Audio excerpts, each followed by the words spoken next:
말씀 여호수아서 5장 9절에서 12절입니다. 9절입니다. 여호와께서 여호수아에게 이르시되 내가 오늘 애굽의 수치를 너에게서 떠나가게 하였다 하셨으므로 그곳 이름을 오늘까지 길갈이라 하는다. 또 이스라엘 자손들이 길갈에 진쳤고 그 달 14일 저녁에는 여리고 평지에서 유월절을 지켰으며 유월절 이튿날에 그 땅의 소산물을 먹되 그날과 무교병과 볶은 곡식을 먹었더라. 또 그 땅의 소산물을 다 먹은 다음 날에 만나가 그쳤으니 이스라엘 사람들이 많지는 만나지 못하였고 그의 가나안 땅의 소출을 먹였더라. 아멘. 누가복음 15장 11절에서 32절입니다. 11절입니다. 또 이르시되 어떤 사람에게 두 아들이 있는데 그 둘째가 아버지에게 말하되 아버지여 재산 중에서 내게 돌아올 분깃을 내게 주소서 하는지라.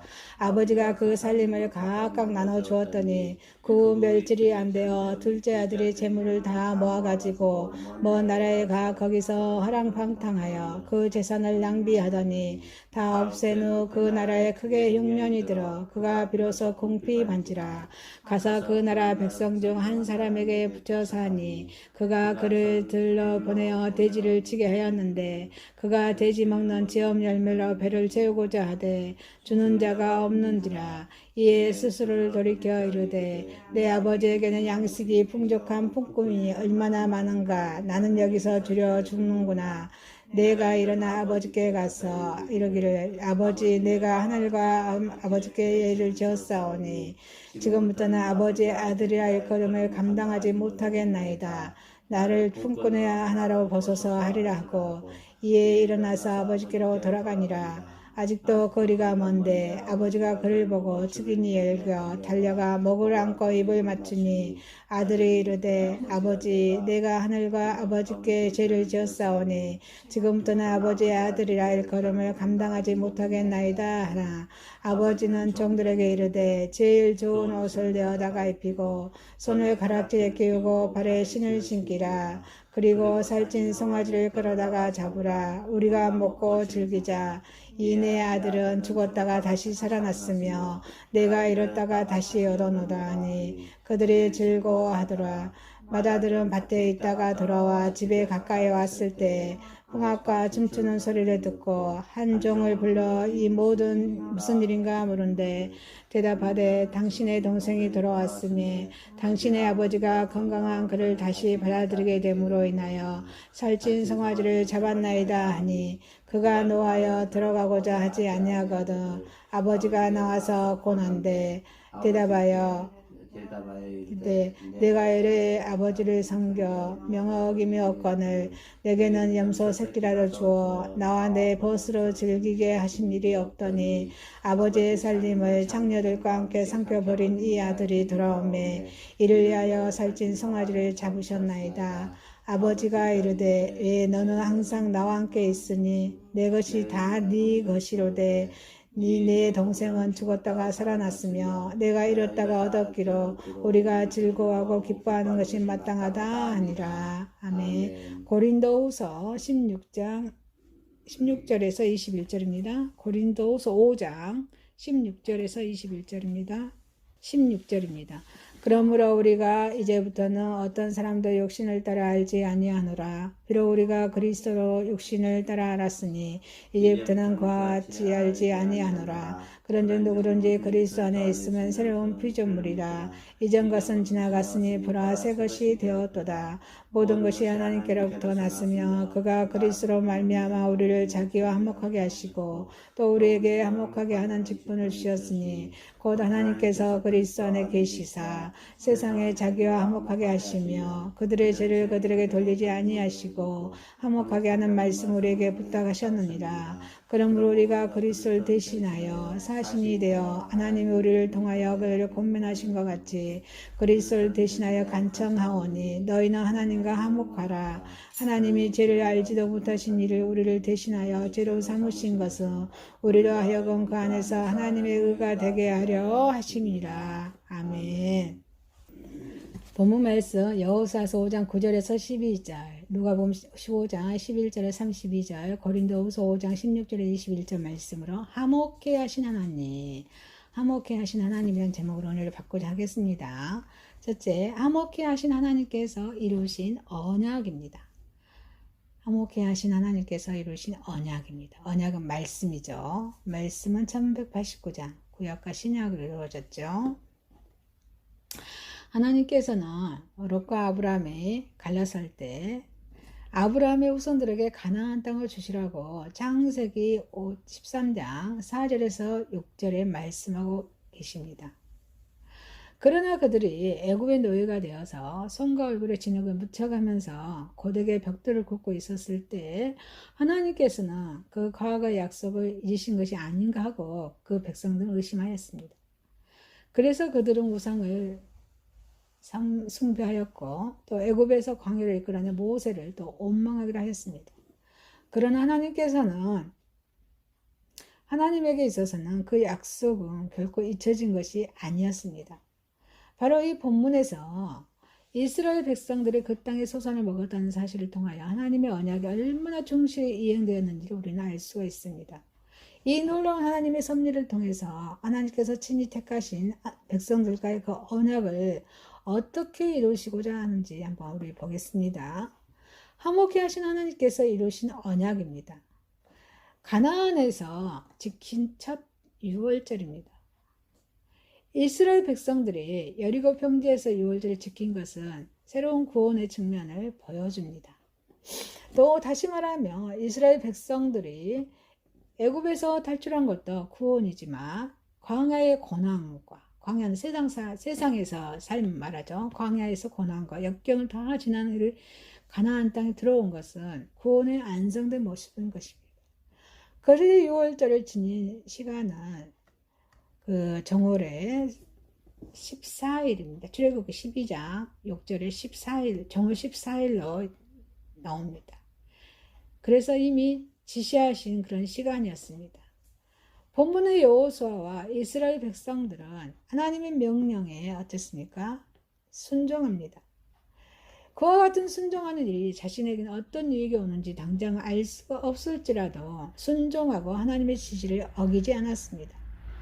우리는 음식물을 먹고 그 음식물 어떠한 작용을 우리들의 신체를 움직여주는지는 잘 모릅니다. 그러나 이 음식물로 말미암아 어떻습니까? 우리가 음식을 잘 먹고 그러면은 뼈와 근육이 힘을 얻어서 삶을 살아간다는 것을 잘 알고 있습니다.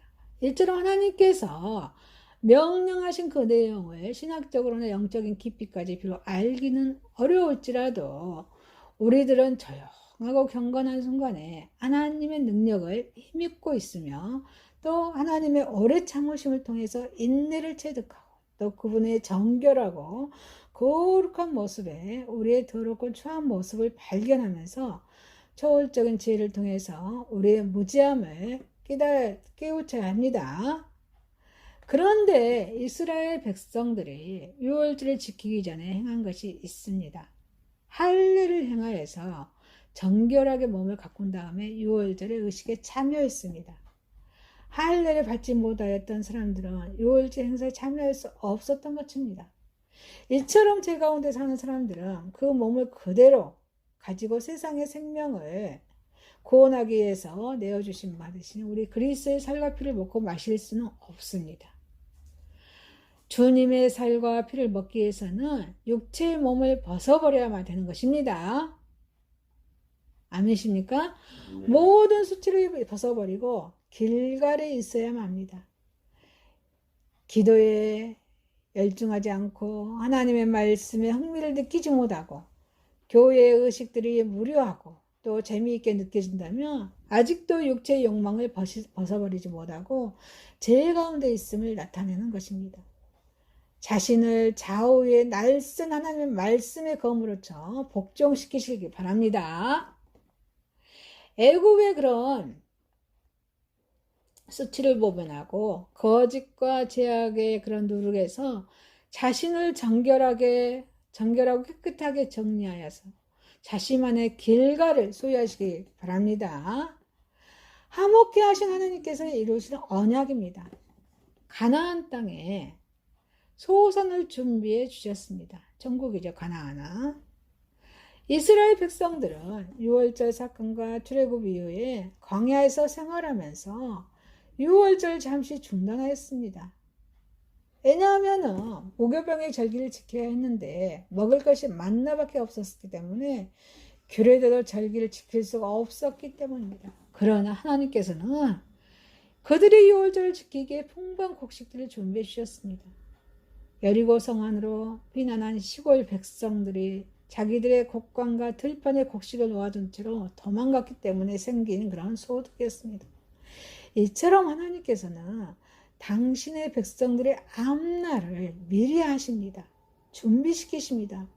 철두철미하게 준비시키고 알고 계십니다. 이와 같이 하나님께서는 우리들의 환난과 역경, 풍요 속에서도 있을지라도 떠나지 않으시고 당신들의 백성들 굴보 살펴주십니다. 화목케 하신 하나님께서 이루신 언약입니다. 날마다 만나가 그쳤습니다. 만나가 그쳤습니다. 그것은 만나가 그저 자연적인 현상으로 내렸던 것이 아니라 하나님의 선하시고 특별한 계획에 의해서 내린 것이라는 사실을 나타내 줍니다. 이 만나는 어떻습니까? 이슬같이 보이지도 않죠. 쌓이는 거, 그 만납니다. 이스라엘 백성들이 필요로 하였을 때는 내려주셨고 다른 식량이 준비되었을 때는 거두신 것입니다. 그런데 하나님께서는 갑작스럽게 만나를 거두신 것이 아니라 하루 동안은 그의 땅의 소산과 만나가 겹쳐져 있었습니다. 당신의 백성들이 특별한 양식이었던 만나를 먹던 습관에서 땅의 소산물을 먹는데 익숙하게 될 때까지 기다리신 것입니다. 그리고 시간이 경과하자 식량을 일상적인 방법으로 얻을 수 있을 때 초자연적인 방법의 만나를 거두어졌습니다. 이것은 또한 일상적인 방법으로 식량을 얻을 때까지 있을 때 게을러서는 아니 된다는 것을 우리에게 가르쳐 주신 것입니다. 하나님께서는 이스라엘 백성에게 가나안을 주신다고 약속하시고 그 약속을 한치 오차 없이 지키셨는데 그 속에는 우리는 스스로가 자립하여서 두 발로 서서 자신을 개척하고 노력하고 땀 흘려가면서 하나님과 동행해야 한다는 사실을 발견할 수 있습니다. 사랑하는 성도 여러분, 화목케 하신 하나님께서 이루신 언약입니다. 믿음 안에 거하는 우리들은 하나님의 변치 않으시고 지키시는 굳건한 약속을 믿고 하루하루 삶을 우리 예수 그리스도와 동행하시기를 소망합니다. 두 번째입니다. 화목케 하신 하나님께서 주신 맏아들의 이선된 종교인들입니다. 화목케 하신 하나님께서 주신 그런 맏아들의 이선된 종교인들입니다. 이 본문의 주님은 탕자의 비유 중에 큰아들에 관한 비유의 일부분입니다. 우리는 이 짧은 비유 속에서 이선된 종교인들의 한계성과 그 폐단을 볼 수 있습니다. 화목케 하신 하나님께서 주신 맏아들의 그런 이선된 종교인들입니다. 이선적인 인생관입니다. 이선적인 인생관은 이기적인 관심사입니다. 맏아들은 밭에 있다가 25절에 누가복음 15장 25절에 집에 돌아오고 있었습니다. 이는 그가 작은 아들과는 달리 근면한 생활을 하는 사람임에 말해주고 있습니다.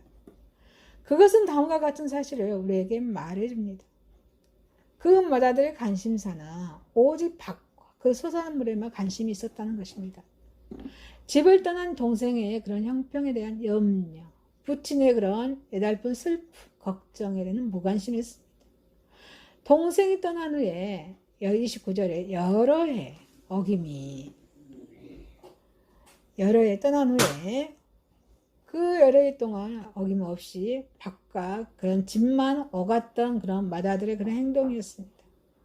그래서 29절에 그가 진정 아버지를 섬겨 명을 받들고자 했다며 아버지가 가장 큰 관심사인 동생을 찾는 일에 앞장을 서서 했을 것입니다.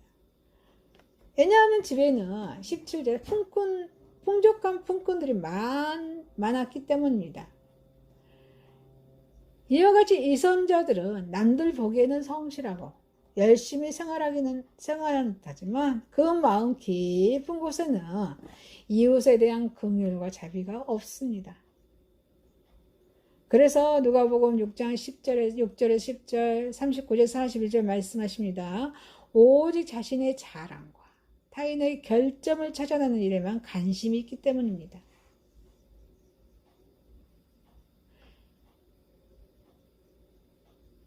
자, 이선적인 인생관은 치우친 가치관입니다.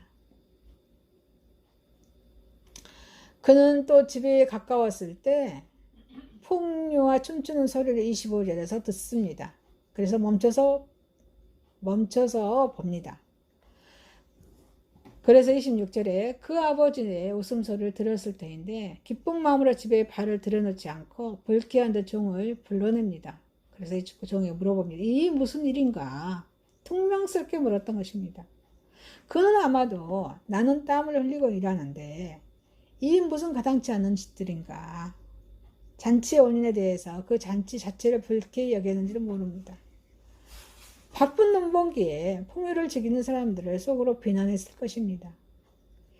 이선자들은 자신의 세계관이나 사상 이해의 것이 배관시, 상대방 무시하거나 업신여긴 행동이죠. 배관시하거나 정죄하려는 습관이 있습니다.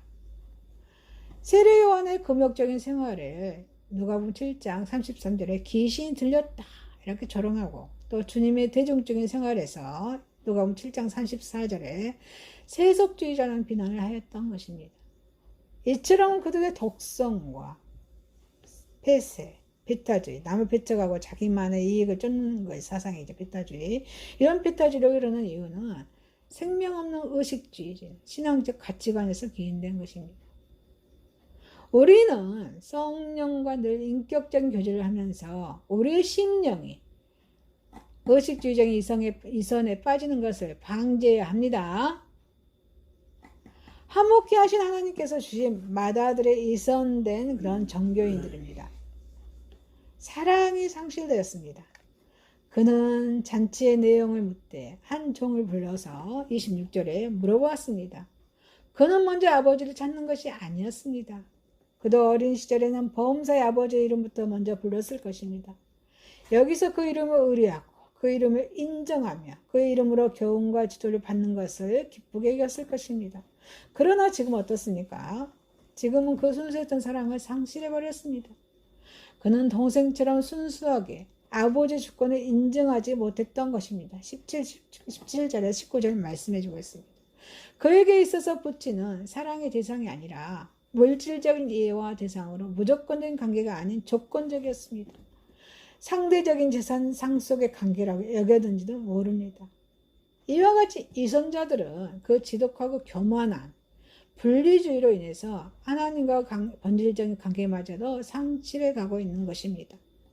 그래서 갈라디아서 5장 6절에 말씀하십니다. 그들은 사랑으로서 역사하는 믿음 대신에 로마서 10장 3절에 자기의 의를 세우려고 하기 때문입니다. 화목케 하신 하나님께서 주신 맏아들에 이선된 정교인들입니다. 진리가 상실되었습니다. 맏아들은 당당하게 대문으로 걸어들어가 부친과 대화를 하기보다는 어두운 바깥에서 종과 은밀히 내사를 하는 길을 택했습니다. 그래서 요한복음 3장 19절에서 21절에 불순한 자들은 진리보다도 사특함을, 빛보다도 어두움을 더 선호한다고 말씀하고 있습니다. 하나님과 순수한 관계를 상실해버린 자들은 결국은 인간과 사탄의 것으로 삶의 방편을 삼을 수밖에 없는 법입니다. 그래서 마가복음 7장 7절에 하나님의 말씀에 대신 사람의 계명으로 교훈을 삼고 사탄을 쫓습니다. 화목케 하신 하나님께서 주신 맏아들에 이선된 정교인들입니다. 참된 능력의 결여입니다. 수용력의 결여입니다. 큰아들의 동생이 건강한 몸으로 돌아오게 된 것과 또 그로 인해 부친이 잔치를 벌이게 된 내용을 종으로부터 전해 듣고는 당장 노를 바랬습니다. 그는 동생의 해심도 아버지의 기쁨도 수용치 못했습니다. 이처럼 이 선자는 아름다운 삶의 가장 큰 조건인 이해력, 포용력, 그리고 수용심이 결여되었습니다. 그래서 하나님의 아들도 이웃의 허물도 자신의 모순도 받아들이지 못하고 괴로워할 때가 많은 것이라고 로마서 7장 24절에 말씀하고 계십니다. 그리고 또 자제력이 결여되었습니다. 28절의 본문에 아버지가 나와서 고나는데 이성을 찾지 못하고 이를 제기했습니다. 그는 마땅히 맏아들로서 모처럼 되찾는 가정의 기쁨에 동참했어야 옳았지만 오히려 찬물을 뿌렸습니다. 이는 그가 가정을 진정으로 사랑하지 않았음을 드러낸 것입니다.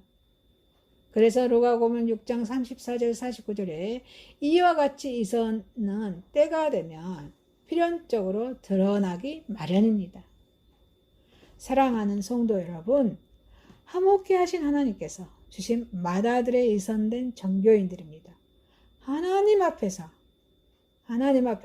이선된 자로 살아가고 있지 않는가? 이선된 자로 살아가고 있지 않는가? 각자 점검하는 시간 되었으면 합니다. 세 번째입니다. 화목케 하신 하나님이십니다. 아담과 하가 하나님의 명령을 어기고 선악과를 따먹음으로써 죄가 세상에 들어왔습니다. 이 죄가 인간들 사이에 왕노릇하고 인간과 하나님의 온수지간이 되었습니다. 영원히 가까워질 수 없는 사이가 되었습니다. 인간을 사랑하신 하나님은 그 사랑을 확증시키고 인간과 하나님 사이에 화목되기를 원하기 위해서 예수 그리스도를 보내셔서 십자가에 달려 죽게 하셨다고 요한복음 3장 16절, 로마서 5장 8절에 말씀하고 계십니다. 예수님의 십자가 사건으로 예수님을 영접하는 자에게는 온수간에 하나님의 자녀가 되는 권세를 주셨다고 요한복음 1장 12절에 말씀하고 계십니다. 새로운 피조물로 변화되게 하셨습니다. 새로운 피조물에 대한 우리 그리스도인에게 화목의 서식을 전하게 하는 사명 또한 허락하셨습니다. 아멘이십니까? 화목케 하신 하나님이십니다. 인간과 화목하려 하시려고 예수 그리스도를 보내주셨습니다. 모든 것이 하나님께서 났나니 저가 그리스도 말미암아 우리가 자기와 화목하게 하시고 인류의 조상이 하나님과 같이 되고자 하나님과 같이 되고자 죄가 이 세상에 들어왔습니다. 그래서 그 죄가 하나님과 인간 사이 도저히 접근할 수 없는 높은 담을 만들어 버렸습니다. 그래서 하나님과 인간 사이를 완전히 분리시켰습니다. 그래서 이사야서 59장 2절에 죄는 하나님이 인간에게 얼굴을 가리었고 인간의 소리를 듣지 않는 결과를 초래했다고 말씀하고 계십니다. 로마서 5장 6절 8절에 이러한 장벽을 없애기 위해서 하나님은 자신의 독생자 예수 그리스도를 세상에 보내시고 또 십자가에 달려 죽게 하셨다고 말씀하고 계십니다. 그래서 우리 그리스도의 십자가의 피로 인해서 화평이 이루어졌습니다. 그래서 골로새서 1장 12절에 만물 곧 땅에 있는 것들이나 하늘에 있는 것들이 화목을 이루셨다고 말씀하고 있습니다. 이처럼 죄로 인해서 인간과 하나님 사이에 생겼던 그런 장벽을 허무는 데 일하신 분은 인간이 아닌 누구셔요? 하나님이셨습니다. 또 단지 인간은 공로 없이 하나님의 은혜를 받은 수혜자입니다. 그러기에 인간은 하나님의 은총의 행위에 대한 어떠한 자랑이나 공로를 내세울 수 없습니다. 이 은총의 선물을 받기 위해서 어떠한 대가를 지불하려고 할 필요도 없습니다. 다만 우리 스스로 죄인임을 인정해야 합니다. 그리스도의 대속의 그런 진리를 수납하면 됩니다. 아멘이십니까? 화목케 하신 하나님이십니다. 인간은 그리스도 안에서 새로운 피조물이 되었습니다. 그래서 그런즉 누구든지 그리스도 안에 있으면 새로운 피조물이라. 이전 것은 지난 것이니 보나 새 것이 되었도다. 우리가 간과하지 말아야 할 것은 그리스도의 안에 있으면입니다. 그리스도 안에 있으면. 모든 인간이 새로운 피조물이 될 수 있는 단서는 그리스도 안에 있는 것입니다. 아멘이십니까? 그리스도의 안에 있는 것입니다. 여기서 안에라는 말은 언어는 연합, 교제, 연결을 의미합니다. 그리스도 안에 있다는 것은 그리스도 연합, 그리스도와 날마다 교제하는 것을 의미합니다. 인간이 새로운 피조물이 될 수 있다는 것은 하나님과 화평케 하시기에 십자가에 흘리신 그런 바로 예수 그리스도와 연합하고 그 순간순간 그 예수님과 교제를 이룰 때 가능한 것입니다. 또 여기서 새로운 피조물을 우리는 또 생각해야 할 것입니다. 새로운 피조물이라 하나님을 따라서 의와 진리와 거룩함으로 지으심을 받은 새 사람을 말한다고 에베소서 4장 24절에 말씀하고 계십니다. 새롭게 다시 지음을 받은 새 사람은 비록 이 세상에서 끊임없이 제 유혹 아래 살지만 결코 다시 제 종노릇을 하지는 않는다고 로마서 6장 2절에 말씀하십니다. 성령님의 그런 지배 아래서 성령님의 인도를 받으며 성령의 열매를 맺게 된다고 갈라디아서 5장 2절, 22절, 23절에 말씀하고 계십니다. 새로운 피조물은 그리스도 안에서만 가능합니다. 그리스도 안에 있다는 것은 그리스도와 연합된 상태를 말하는 것입니다. 그는 육체와 함께 그 정과 족심을 십자가에 못 박았기 때문이라고 갈라디아서 5장 24절, 25절 말씀하고 계십니다. 우리는 마귀에게 속아서 우리가 여전히 죄의 권세 아래서 종노를 하는 것으로 여기지만 이것은 성경을 바로 알지 못한 데서 비롯된 오해입니다. 화목케 하신 하나님이십니다. 새로운 피조물이 된 우리 그리스도인에게 화목케 하는 직책을 주셨습니다. 믿습니까? 화목케 하는 직책을 주셨습니다. 또 우리에게 화목케 하는 직책을 주셨으니 화목케 하는 말씀을 우리에게 부탁하셨습니다. 여기서 화목하게 하는 직책은 우리 그리스도인들도 예수님과 같이 십자가에 죽어야 함을 말하는 것이 아닙니다. 왜냐하면 예수 그리스도께서 모든 사람의 죄를 담당하시려고 단 한 번 자신의 몸을 화목제물로 드리셨기 때문에 히브리서 9장 28절에 이렇게 말씀하고 계십니다. 따라서 화목하게 하는 직책은 화목하게 하는 말씀을 전하라는 것입니다. 다시 말해서 우리 그리스도인에게 부여된 그런 직책은 온수된 인간과 하나님의 사이를 화해시키기 위해서 그리스도께서 십자가에 달려 피를 흘리셨고 그 피로 말미암아 화목하게 된다는 이 그리스도의 화해의 메시지를 선포해야만 합니다. 예수님께서 승천하시기 전 제자들에게 모든 족속에게 가서 제자를 삼고 세례를 주며 자신이 분부한 모든 것을 가르쳐 지키려 하라고 마태복음 28장 19, 20절에 말씀하고 있습니다. 사랑하는 성도 여러분, 화목케 하신 하나님이십니다. 인간과 화목케 하시려고 예수님을 보내주셨습니다. 인간은 그리스도 안에서 새로운 피조물이 되었습니다. 예수님 안에서 새로운 피조물이 되었으니 화목케 하는 말씀을 전하는 저와 여러분이 되시기를 주님의 이름으로 소망합니다. 말씀을 마치겠습니다. 화목케 하신 하나님께서 이루신 언약입니다. 화목케 하신 하나님께서 주신 맏아들의 이선된 정교입니다. 화목케 하신 하나님이십니다. 기도드리겠습니다. 화목케 하신 하나님 아버지, 믿음 안에 거하는 우리들은 하나님의 변치 않으시고 지키시는 굳건한 약속을 믿고 하루하루의 삶을 그리스도와 동행하면서 살아가게 하옵소서. 하나님 앞에서 이선된 행동으로 이선된 자로서 살아가지 않고 있는가 점검하는 시간이 되게 하여 주옵소서. 예수님 안에서 새로운 피조물이 되었습니다.